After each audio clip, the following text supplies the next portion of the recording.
The James River is the reason Richmond, Virginia exists. Richmond resides at the fall line, the point at which the James ceases to be navigable. The river was a mighty boon to the city, but that came at a cost. In the 1960s and 70s, it was one of the most polluted rivers in America. Today, things are much better. Its water quality has gone from the abysmal D- to an inspiring B- over the years. But it didn't get there and won't stay there on its own. We're off to explore the James with some of the amazing people and organizations that have come together to protect this life-giving body of water.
The experimental folk band Holy River's core goal is to spread awareness about the imbalance of humanity's relationship to nature. They do this through the creation of music, art, and environmental activism. They also try to embody it in the way they live their lives. Today, they're taking us on a journey to forage for pawpaws within the local park system, and if we're lucky, maybe a swim. So, what is a pawpaw? But let's just show you. I think it's almost better to taste it and see it. Most kids know the old song, you know. Way down yonder in the pawpaw patch. So we started writing music more intentionally in the first place after this time in our life when we would come down to the James River every Sunday with a group of friends and meditate. It was called Quiet Time. And during those quiet time meditations, we realized that we could call things into our lives through the music, through our lyrics. And I think we're trying to call things in, even with the name Holy Rivers, just trying to point out the sanctity of nature, something that is intertwined with our ability to be spiritual beings. So here we're entering pawpaw land. These are trees. We just have to find the right one. And we're in the middle of the city of Richmond. we are right in the middle of the city, yep. Next to the James River, So picking pawpaws. What's great about the James River Park system is it's very much unkept. I love how intentional and wild this place is. Oh, here's some pawpaws. Woo! Oh, bingo. Not quite ready. I'm gonna keep looking. All right, ready? I'm gonna shake this tree. Let's see if it comes down easily. Watch out. So it's not ready. I'll look low, you look high. Where'd Jameson go? He's in the woods. Jameson! I got some. This is just like a quarter of what I found. These are perfect. So you just break it in half. Okay. And then you just squeeze it into your mouth, like right through the skin, you know? Right? Oh my gosh, it's so good. This is a good one. My first pawpaw of the year. It's like a really good mango. And a really bad banana. You've lived here how long? I have never even heard of a pawpaw until Lainey and Jameson explained it to me. And I've been here 25 years. Is that horrible? They initially began their work as activists when Dominion Power proposed a mixing zone in the James River that would have dumped tons of coal ash into the river upstream of the city. This would have fed into the same system as the municipal water supply. All the toxins and heavy metals that would be coming out of the coal ash would be going in our bodies. How do you fight against it? I organized my first protests. We invited people to come and make signs and take photos of themselves and post it on social media just to help people have awareness. And the James River Association, they worked to get an agreement with Dominion that Dominion would filter the water completely and test it before decanting it into the James River. So you guys were actually able to stop it? Yes, we Not were. just us, a lot of people. All but everyone yes. together, yes. It was part of a movement that actually Yes, able to yes, stop we were it. able to stop it, yeah. When you start seeing the natural environment, specifically through the waterways, as all interconnected and all intertwined, and you realize that not only is this the water that's growing our food, not only is this the water that is going into our municipal system for us to drink, it's like we are a part of these waterways on a cellular level. My sign at that protest said, "The James is my holy river. I drink it every day. It runs through my veins."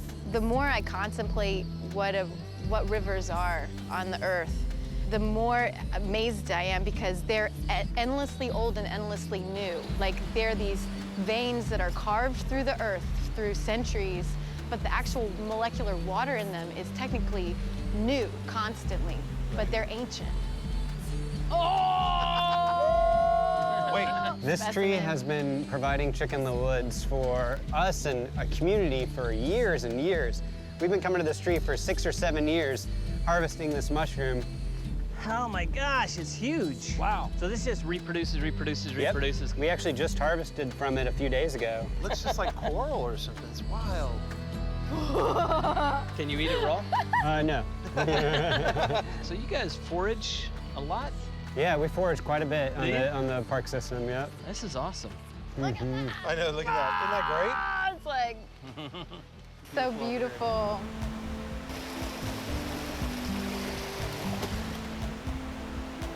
Whoa! That was much deeper than I thought it was going to be. All right, Craig, catch me. Yay! Woohoo! And Wow. this is the mighty James. Richmond. Mighty There it James. is. Yeah, there's Richmond right there. There's a city right there. That's so crazy. So what are the like big environmental things you guys are worried about right now? Mountain Valley Pipeline, we fought Atlantic Coast Pipeline and we killed it. It's done. It's canceled after a like 6-year fight. 2 for 2. We have a good Record. record right now. But Mountain Valley Pipeline would cross multiple of the rivers that feed the James. Already they're like scraping the mountains, you know, and the sediment gets in the rivers. It makes it too cloudy for the sea life to thrive. It affects the whole ecosystem because it's all interconnected. So how do you fight it? You understand it's a lifelong fight, and you understand that there are people who need to be doing direct action, like the tree sitters, and then you need people to be in these boring meetings where all of the lifeblood of our environment is being signed away on little pieces of paper and rubber Who stamps. sits in those boring meetings? We have do too. done that too as We've well. also caused a ruckus in those boring meetings. You do what you love so you don't get burnt out, you know, right? With any activism, it's a diversity of tactics. And you need the radical lawyers that are going to sue the companies that are trying to do the extraction. You need folks to create art and to create media and to create music to bring people's awareness to there even being an issue at all. And it's a way to keep getting folks engaged. You know, the thing about activism for me is it is like a river, right? You can't just do it and done. Yeah. It's always, constant. it's whatever kind of flows into the process, flows out of the process. It's a renewal. If you're The way gonna you live your preserve it, life. There's a vigilance. Yeah. Yeah, It's exactly. not That's like why you're people who are trying to make money are just going to stop trying to Yeah. exploit the situation. No way. Is it safe to swim? Yes. Oh yeah, Very safe to especially swim. right now. It looks really clean right now. And so I think we're really good to swim. And I think it's gonna be warm and feel amazing. All right. I'm up for you. Let's do it, man. Let's go. We ended the hike with an amazing swim, other than an incident with Earl Shorts that we won't talk about. We called it a day and prepped for an early morning with the aforementioned JRA. For more than 40 years, the James River Association has been fighting for the rights of the river in order to restore it to full health. Some of their team took us out on a pontoon boat to give us a sense of the river and a taste of their youth education programs. First up, trawling. Captain E explained the importance of this much-loved education program. Charles, one of their educators, and Jamie, the river keeper and director of advocacy for JRA, kept us both on our toes. You know, you get students from maybe right here in Hopewell who've never really been out on the river. They drive over it. They've been told it's dirty, it's gross, don't go near it. And then we ask, like, what do you think is living in the river? They're gonna say, nothing. Like, look at it. It's muddy. Nothing's living. Right. Yeah. And so we're gonna do a trawl to show them that the river is alive and it can support life. And then throughout their study in school, they'll determine how healthy is the river. You guys get to go to the schools a lot? It's like a three-part process. So our first process, we will go into the school, introduce ourselves as well as our organization, and then we do like an in-field lesson. We'll go back to the school and do like a stewardship project. How important is the education? Because again, part of being a nonprofit is fundraising. Are you guys passing the collection plate to these kids at the end of it for donations and stuff? It's huge. They are our future advocates. So hopefully kind of wherever they go in their future, we hope that they have an environmental lens now and they can serve in some aspect to helping our environment. How many species do you think we'll find? I'm saying 2. I'm saying 50. Okay. Somewhere between there, maybe. Yeah. Somewhere between there. All right, let's try it. So we made sure that the end of the net is tied so the fish can't escape. You laugh like it's never happened No, I know before. exactly. I think about all the things that you guys. So go all the way until the teal ribbons get to the cleat. That's good, yep. Let's see what we got. Here's a couple sample things we might catch up, so you'll be expert Wait a minute, identifiers. this is more than 4. I will tell you that. Oh my gosh. Make sure the net gets, or the rope gets into the bucket. Oh, yep, that part too. Just a forewarning, the rope is wet. Too late. Yeah, I hope pace yourself. We got some. It's a marathon, not a sprint. All the fish will be at the end, hopefully. Oh, you got one fish called beer can? Yeah. No, just kidding. Are you able to identify them, Earl? Yes, they're all fish. I met hog chokers. Oh, nice find, yes. A really cool feature of their scales. If you go this way, Okay. super smooth. All right. And if you go tail to head, you'll see why they get their name, the hog choker. I should have known if you're only bringing 3 buckets that maybe there's only 3 species. That's a blue catfish? Yes. You mind? Not at all. It does better in water. That's okay. Yeah, they can survive a long time. Yeah, they're invasive. Here we have a scud, which is a macroinvertebrate, which is a really important indicator to water quality as well, because they support all of our fish species, great food source. And you say it is a good food source? It's going to take a lot of those to get filled.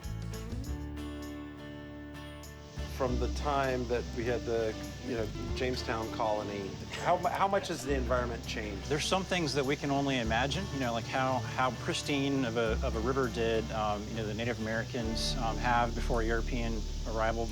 But we know that there have been a lot of drastic changes on the landscape. Agriculture, industrial development, building our cities, the runoff that flows through our city streets, all that has an effect on the river, especially when it rains. So we just had a lot of rain. You can see the river is brown today. Yep. And so we have those watershed level effects that have transformed the river. We have a pretty ambitious goal at James River Association. It's to restore the James River, right? And connect people to it. And that's a pretty difficult thing to do, but we do it through collective impact. Charles is educating our next generation advocates. We have our policy folks that are at the General Assembly educating legislators. Over the last decade, there have been tremendous investments on farms, in our urban areas, and in our wastewater plants to reduce pollution loads. And we've seen a response as that plan has been implemented. Colin, Matt Belazic, this is Spirit of the James. Hey, Matt. Hey, E, where are you at? Hey, we're off Presqu'île. We did get your latest message. Just upstream of Presqu'île, and so we'll see you in a minute. Great, thanks. Matt Belazic, aka the Sturgeon Whisperer, is a research ecologist. He has a PhD in integrative life sciences, but he'd never tell you that. His first love is the river, and a close second is the Atlantic Sturgeon. It's a prehistoric fish that has survived 3 major extinction events, the worst of which was caused by humans.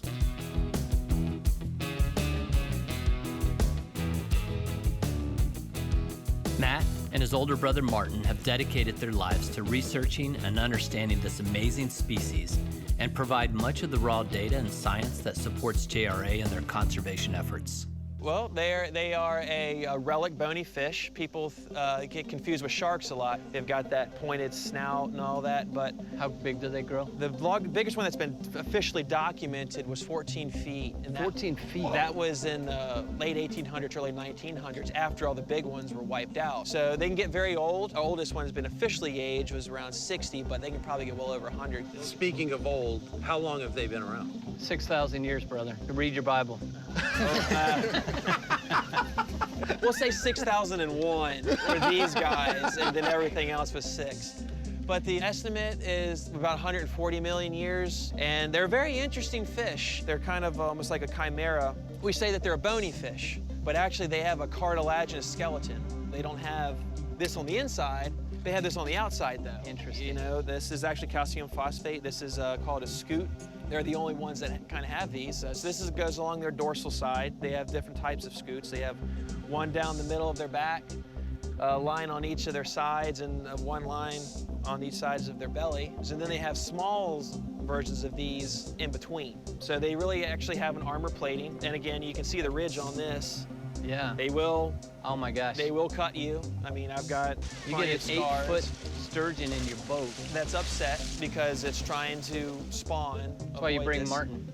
Yeah, yes. Yeah, he's a Hey, Martin, muscle. we need you over here. Yeah. Overfishing began in the 1800s when immigrants from the Black and Caspian Sea region revealed to the unknowing settlers that Atlantic sturgeon were the only true source of the much coveted and very valuable caviar. Within 2 decades, the entire sturgeon population had crashed. That, combined with human-caused habitat destruction in the 20th century, led many to believe that by the 1960s, there were few, if any, left. And by the 1990s, they were thought to be gone entirely. The 60s, 70s, 80s, there was people who would fish for just one female sturgeon down there at like 7 Mile Reach. They were set for the year. That was their kids' college, that was their car. Really? You know, black market caviar is thousands of dollars an ounce. Are people still poaching? There's been some poaching, but nothing pervasive like it is over in Russia, where it's run by the mafia, and you know they kill people who do enforcement. So I have kids about to go to college. If I were to be a poacher to pay for their college, how would I kind of do that? I think you're more likely to get killed by the person who's buying it from you. I mean, because you're talking hundreds of thousands of dollars. Wow. Fish. A moratorium on harvesting them for their eggs and a concerted effort to improve the health of the river has allowed for an amazing comeback. Not only are they still here, they're thriving. So Matt, why do you do this? So right around the corner is actually used to be called American Chemicals, and that was the infamous dumping of ketone into Bailey's Creek. And you know, all the workers were getting cancers and dying and all that, and that's one of the things that was like brought around the Clean Water Act in the 1970s. You know, our family lived off of right there on the water and lived off the fish, and they're like, yeah, you can't eat them anymore. And it's like, well, you eat this or you don't eat. James considered a trash river. No one would even want to swim in it. You know, we all thought sturgeon were gone, and find out that they're coming back on their own. We didn't do any hatchery work. It was just a positive thing to potentially be a part of, and partnered with JRA very early in this. But we were really just the mules that went out there day after day, catching nothing. Who do you ask? Everyone who used to catch these are dead. Custom-made nets, like some of the nets I had to make by hand. You know, we're publishing papers now, but this is work that started in like 2006, 2007, and it was just, back when we would catch one a day, we were going nuts. And now, on a good day, we could catch 50, 60 if we wanted to. As long as you're careful with them, you can learn from them, work with them, and you know, they can still do their thing. Well, as a Virginian who's raising 2 Virginians, I thank you for what you do. Well, it's a pleasure. Our next stop was a local brewery and one of Craig's favorite haunts, Hardywood. Hardywood supports the James River through donations from sales of a beer inspired by the return of the sturgeon to the James. In addition to Charles and Jamie, we were also joined by Bill Street, President and CEO of the JRA, and Ben Watson, a climate scientist working in the Chesapeake Bay region. So we spend a lot of time talking about water because it's important. This is really the only time that I finally understand how important water is at a brewery. Yeah, right. He's like, That's it's right. in beer. Hardywood's been a tremendous supporter, but really it takes all of us because we're all drinking the river. It's 60% of our bodies. This little beer bit right more here, now. that's right, that's right. So we rely on Matt and other research scientists to kind of feed us the science. We then try to infuse that into public policy discussions, advocate for the river. We all benefit from the river, and so we all need to give back. And just a lot of people don't realize that. 90% of what we do is education. Charles, you actually showed us a little bit of the programs that y'all do from an educational standpoint, you and Jamie. So we're extremely fortunate to work with public school systems as well as private school systems to continue the fight to keep the James River clean, from our riparian buffer plantings to our advocacy in the General Assembly. So that is a great starting point, and then continuing to work with the communities in our watershed. Charles, we were talking earlier about diversity in this field of environmental science. There's definitely a lack of diversity in the natural resource realm. To speak on behalf of that, I feel extremely comfortable in my cohort. I love the work that I do, but it would be great to have a representation of all people within the natural resource realm. First, as far as, a solution is making people comfortable, making people welcome, allowing people to be their genuine self within their work field. How do you raise the visibility of what you guys are doing in the context of things that seem bigger and harder? I mean, from public health crisis to economic crisis to racial reconciliation, throw in there climate change is the fourth major global challenge. But one of the things that I like to point out is that the river is really a reflection of the community that lives around it. And I think the river, as Jamie was saying, is a great example of where we have made progress. Yeah. Ben, Bill referenced climate change. Ben, tell us, what is your kind of role in this group? I'm a climate scientist at the Virginia Institute of Marine Science. I think when you try and strategize about how to most effectively reach people, it's all about making it local. It's so easy to start feeling down about the road ahead. But that said, I mean, you can look very locally to find inspiration. You can look right in your own backyard to find stories of environmental change and change for the better. The river is getting healthier. Yes, we've got major, major challenges ahead, but people really need something positive. And the sturgeon, I think, is a great example of something that can encapsulate a positive change. So when we think about the James River, it's a place, but it's really so much more than that. It is dynamic, it's spiritual, and so we've turned it into a verb. Part of our greeting and cheers is, let's river, and then the reply is river on. All right. Okay. Whole beer afterwards. Oh, Lord, I just loaded up. Let's river. River on! Yeah. He's really rivering on. Chug. Our waterways are critical to our cities and our lives.